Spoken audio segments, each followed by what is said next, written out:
جی ناظرین، بسم اللہ الرحمن الرحیم، السلام علیکم ناظرین آپ کی خدمت میں ایک بار پھر ایکسکلوسیو اپڈیٹس کے ساتھ پھر حاضر ہیں ناظرین۔ اس وقت اسرائیل فلسطین کے حوالے سے بھی ہم آپ کو اپڈیٹس دیں گے، ساتھ ساتھ تھوڑی سی پاکستان کے حوالے سے بھی۔ اس وقت پاکستان کی سیاسی صورتحال کیا ہے اور اس وقت کس طرح کے خدشات اور اظہار عوامی رویے میں پایا جاتا ہے، کمپنی میں کیا تبدیلیاں آ رہی ہیں اور ماحول، سیاسی ماحول ہمارا کہنے کا مطلب ہے کیا بن چکا ہے ناظرین۔ جہاں تک بات اسرائیل اور فلسطین اپڈیٹس کے حوالے سے، انتہائی زبردست قسم کی صورتحال ناظرین پیش ہو چکی ہے، انتہائی ایکسکلوسیو قسم کی حماس کی طرف سے ناظرین 2000 راکٹس فائر کیے گئے ہیں۔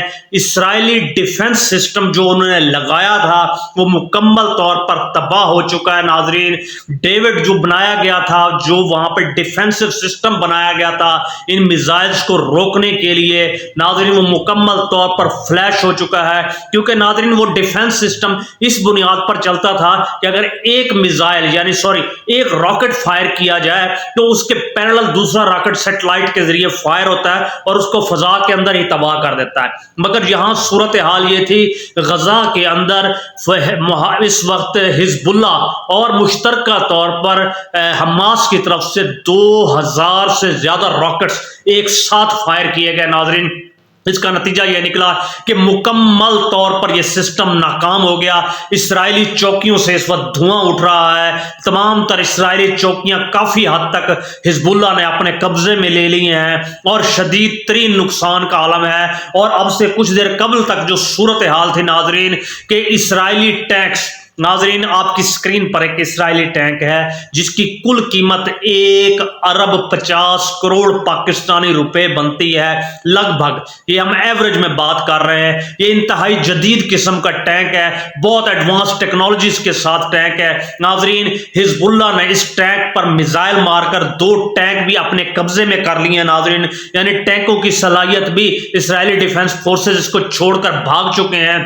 اور اب آپ کو بتاتے چلیں کہ حزب اللہ نے ایک نئی کاروائی بھی کی ہے، اس میں یہ ہے کہ ڈرون کا استعمال شروع کر دیا ناظرین۔ ڈرون کا یہ ہیوی اکوپڈ ڈرونز ہیں جو مکمل میزائل سے لیسڈ ہیں اور لے کر یہ جاتے ہیں اور این ٹارگیٹڈ پوائنٹ پر، جہاں پر اسرائیلی ٹینک ہو یا اسرائیلی چوکی ہو یا اسرائیلی فورسز ہوں یا کوئی بھی ایسی جگہ ہو، تو وہاں پر جا کر ڈراپ کر دیا جاتا ہے اس راکٹ کو یا میزائل کو، جس کا نتیجہ تباہی کی صورت میں نکلتا ہے ناظرین۔ اس وقت شدید ترین بھونچال کا شکار ہے اسرائیل۔ اور آپ کو بتاتے چلیں کہ ڈیوڈ پیٹریاس کی وہ بات جو اس نے کل کی تھی اسرائیل کو کہ آپ گوریلا وارفیئر اس خطے میں نہیں جیت سکیں گے، آپ کو اس جنگ سے گریز کرنا چاہیے۔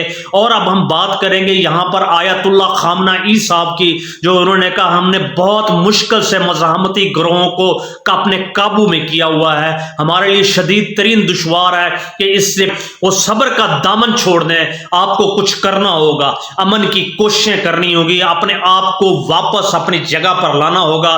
مگر نیتن یاہو اور اسرائیل کے زائنسٹ کا سب کا یہی کہنا ہے کہ ہم اس وقت مجموعی طور پر آگے بڑھیں گے اور اس وقت کسی بھی مسلم کنٹری کو میدان جنگ بنائیں گے ناظرین۔ یہ ایک چنگاری کی بنیاد پر کھڑی ہوئی ہے اور اس تمام جنگ کا ایک ہی مقصد واضح طور پر دکھائی دے رہا ہے کہ لپیٹنا اور سمیٹنا اور پورے گلف کے اوپر اس وقت لپیٹنا، یعنی اس وقت پورا سرزمین عرب یا آر یا پار، یعنی کہنے کا مقصد یہ ہے کہ اسرائیل اس سمت میں لانا چاہ رہا ہے۔ بنیادی طور پر آپ کو بتاتے چلیں جہاں پوری دنیا میں کاوشیں اور کوششیں ہو رہی ہیں، وہاں پر آیت اللہ خامنہ ای یا ایران کی طرف سے آفیشلی طور پر پاکستان کے chief of the army staff general Asim Munir صاحب کو بھی ریکویسٹ کی گئی کچھ حصہ حضور اس جنگ میں آپ بھی ڈالیے، مگر یہاں پر کلی طور پر انکار کر دیا گیا۔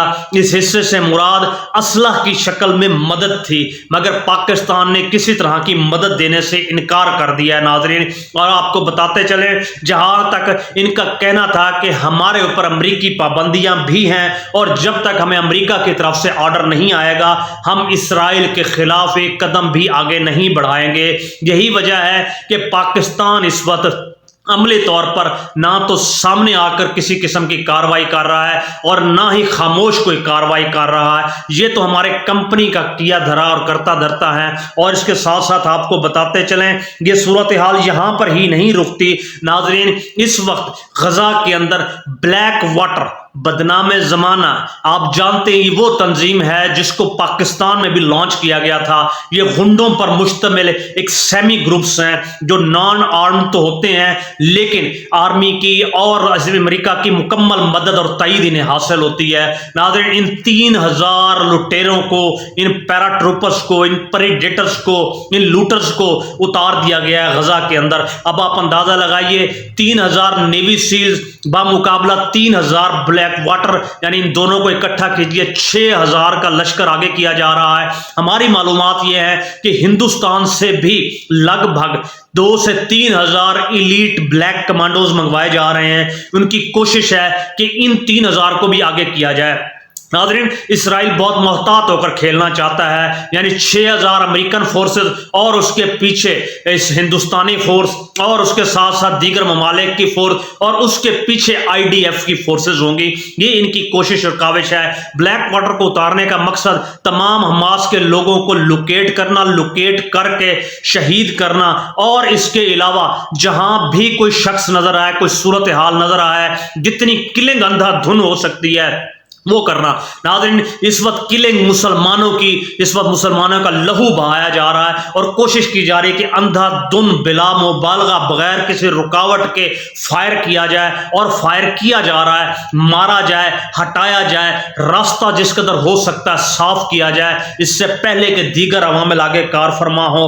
اور اس کے ساتھ ساتھ ناظرین آپ کو بتاتے چلیں صورتحال مزید آنے والے دنوں میں اور آنے والے گھنٹوں میں گھمبیر ہوتی چلی جا رہی ہے، کیونکہ اسرائیل کی طرف سے غزہ کے اندر زہریلی گیسز کے حوالے سے بایولوجیکل ویپن کے استعمال کے خدشات بڑھ چکے ہیں. ناظرین اسرائیل پہلے ہی ایران پر ایٹامک دھمکی دے چکا ہے بم مارنے کی.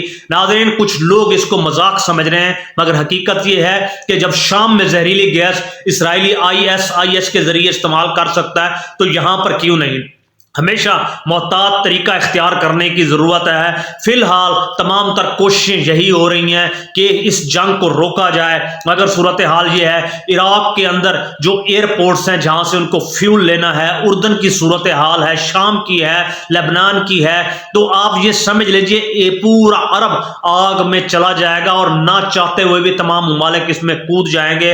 اور اس وقت عراق کے اندر امریکی بیسز پر بھی راکٹ حملے کیے گئے.